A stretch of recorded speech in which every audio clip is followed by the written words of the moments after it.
Mukhang haggard ka na ba? Wala nang oras mag-ayos ng sarili mo simula nung nagkaanak ka. Yung tipong dati guys, no, ang bango-bango mo at pormang-porma ka bago lumabas. Pero ngayon, lagi ka ng amoy gatas at may design pa ng suka ng anak mo yung t-shirt mo. Kung masyado kang maarte sa itsura mo at ayaw mo magmukhang losyang, huwag ka na lang muna mag-anak.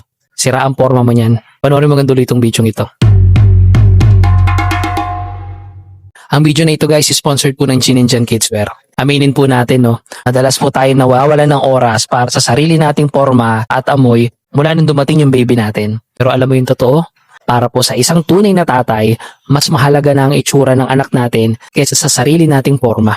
Mas pipiliin ko na magsuot ng simpleng t-shirt at tsinelas. Basta si baby malinis, mabango, maayos ang kalagayan. Ang pagiging haggard ng isang tatay, hindi po yan kabawasan ng pagkalalaki. Yan po ay isang medalya lang ng sakripisyo at pagmamahal para sa pamilya. Kaya ang diskarte para kahit papaano bawas haggard sa pakiramdam ng pamilya, siguraduhin mo ang baby mo palaging fresh at maayos ang forma niya para bawas stress sa bahay nyo. Kapag presko at gwapo ang bida-bida mong anak, gaganahin ka ring mag-alaga. Haggard man tayo sa paningin ng ibang tao, pero para sa anak natin, tayo ang pinakagwapo at pinakamalakas na superhero sa buong mundo. Nataas noo tayo daddy mami para sa pamilya natin. I-check out yun na po yung ating Gin and Jan Kidswear na mga damit. Sponsored po ang video na to ng Gin and Jan Kidswear. Meron na po tayo to date mga around 40k all in all products sold. At cotton linen, cotton spandex po ang mga tela natin na siguradong makakapamili ka.